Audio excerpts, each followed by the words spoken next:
Welcome to Door to the Abandoned. Today we're going to talk about this site. This was a mass burial site. The Spanish flu epidemic of 1918 was particularly hard on this area, and this was a mass burial site, which we will explain to you through the video what happened, but with as many as 20 bodies in each grave. This here was local limestone mines and local cement companies and sand plants basically using this to dump, basically what I say, dump dead bodies in here that died in their employment, just treating people like animals. But at the time the pandemic was going on, they didn't know what to do. There were so many people dying. But this here long marked the site. There was large railroad ties here that formed a cross that gave this cemetery its name. It was called either the Wooden Cross Cemetery or the Black Cross Cemetery. And this here was erected in 2002. A group from a local area called Saxonburg, a woman's group, erected this here in place of the old wooden cross that had rotted and fell away. So what we're going to do is we're going to look today, and we're going to go through and get some information on this and explain some of it as we go here. So the railroad ties were put up here, and like I said, this small marker replaced the old railroad ties that had rotted and decayed and fell away. Now this here was in the fall of 1918 when all this was going on, and at the time most of the local media was reporting on World War I issues, but Spain, which had millions of deaths, was reporting on this influenza, and a lot of people say that's kind of how it got the name of the Spanish flu. They don't even think it originally originated there. But in this particular area, the local legend has it that a man and his son that owned a wagon were commissioned to take the bodies to a nearby church and cemetery in Coylesville was the name of it, Coylesville Church and Cemetery. And the wagon, as they were headed there, the wagon in this general area got stuck in the mud, and it was full of bodies, and they didn't know what to do. They couldn't free the wagon because of it being loaded down with bodies. So a local farmer that owned this property at the time, his name was McLaughlin, said, hey, you know, I'll donate a little piece of ground here to you, you can bury them there. And so that's kind of what happened, and then they used that throughout the pandemic, and there was hundreds of bodies buried in here. Nobody actually knows the true number, but there was hundreds buried in here. Now,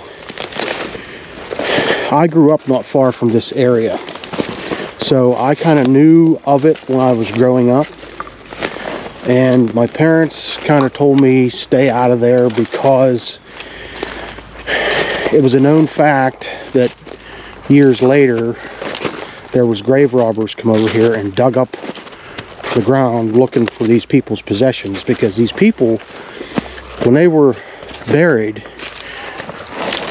they were so scared of this disease that most of them, there was a couple buried in pine boxes, but most of them were just chucked in the ground, rolled up in a blanket, and they spread hydrated lime over top of the bodies to make them decompose faster,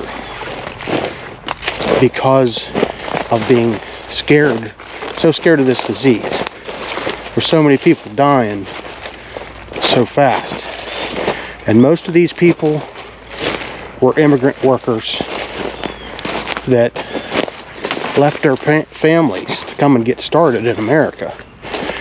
And they worked in these limestone mines in different places.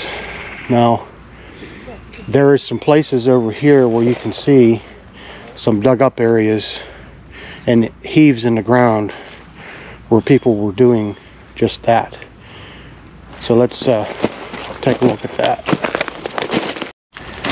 So this would be the, I'm assuming, the bottom marker, the base, and the headstone is no longer here, but young man by the name of Frank Bassich, I believe it was.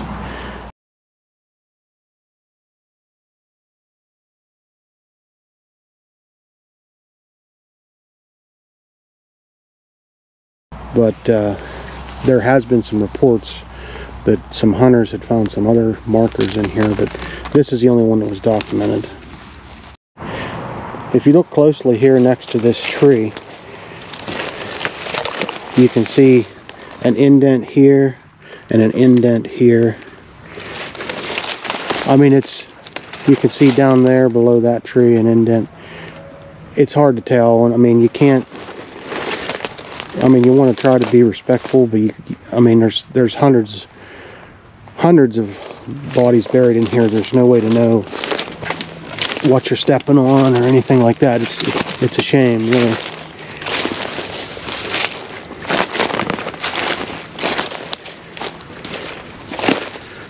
You can see here, boom, boom, boom.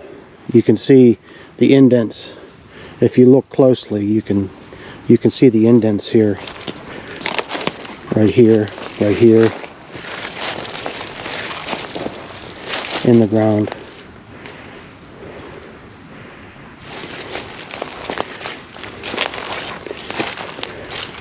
And the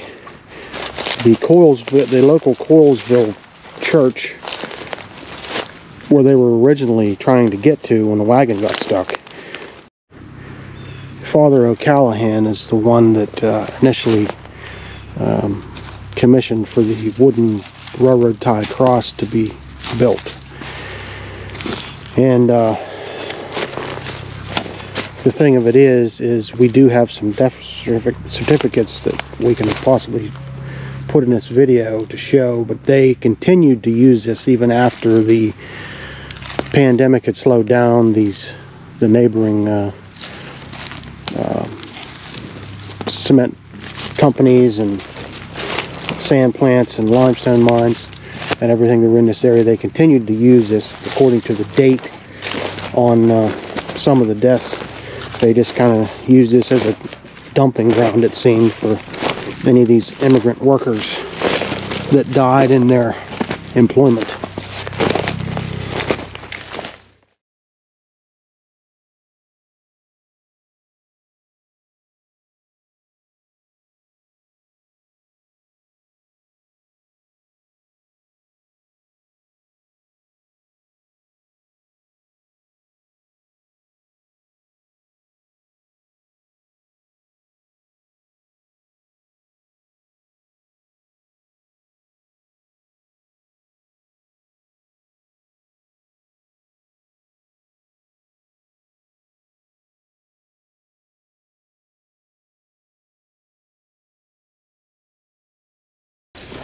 We need to head on down through here. Gets to be a pretty good hill down here. It's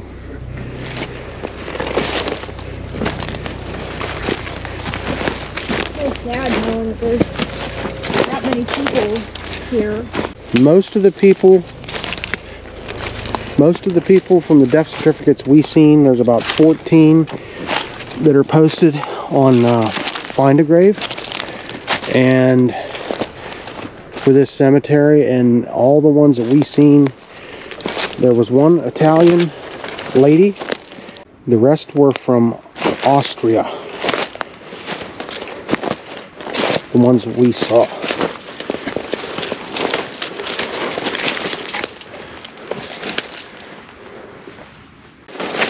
Now the piece of ground that this cemetery sits on, at least today, it's listed as 1.26 acres.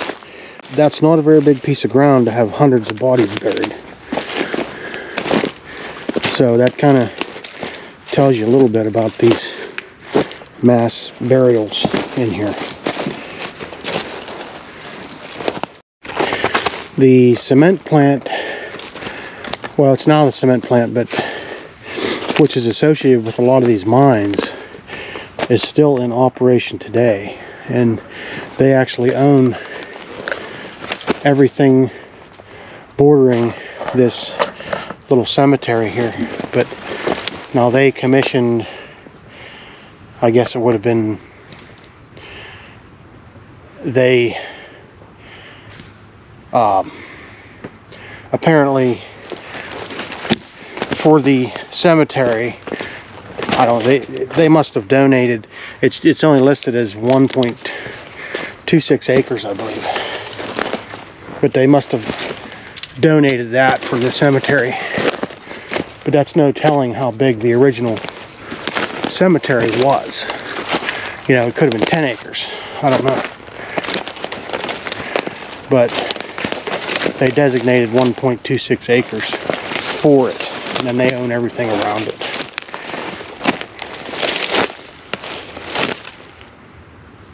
Just looking for signs of other indentations in this more flatter area, kind of up on top.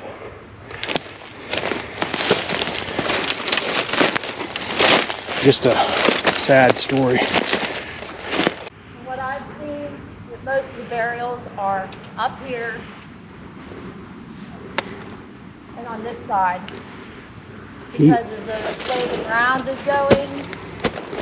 It's lumpy, and yeah, I kind of tend to agree. And you can see where they would bury like a bunch of bodies and then cover it up. And then the other thing is, they ain't gonna be taking on some old rickety wagon down over this hill. You know, loaded down with a bunch of bodies. So most of them probably are on this flat top area, like she said, but it's probably, you know, encompasses a wider area up here than we think. It would almost have to. It's a very surreal feeling knowing that you are walking in unmarked graves. You don't know where you're, you know, what you're stepping on, who you're stepping on. Yeah, it's just very sad. No way to tell. Okay, we're up above that grave marker, which is right over there, which was the base for a headstone. But you can see up above it too, up towards the road, the main road, there's all kinds of divots up here. Because naturally, after researching that hillside that drops off down over there, they wouldn't have been going down there unless they absolutely had to. They'd have been up here on where it was more flatter to take care of this. But you can see there's divots all over the place. I don't know how well the camera picks it up, but there's divots and depressions in the ground all over up here. Okay, we're gonna wrap this one up here, but we kind of felt that it was important to tell, you know, kind of get the facts put in here and what happened here. It's a very sad story. What happened with these mostly immigrant workers in here. But they were pretty much treated like animals. You use them, done with them, throw them away, or, you know, just like something disposable. It's really kind of a shame. You know how this cemetery was used apparently through the years. I don't know how many years after that, for people that worked in these mines, mostly immigrant laborers and stuff that come over here trying to make a place for themselves and trying to get something started to get some money built up so that they could get the rest of their families over here. But we kind of met a sad end, and it just kind of tells what can happen in a pandemic, especially years ago when they don't know what to do when there's so many people dying, and it's just a shame. But anyway, if you like this video, please like, subscribe, comment, and we will see you on the next one.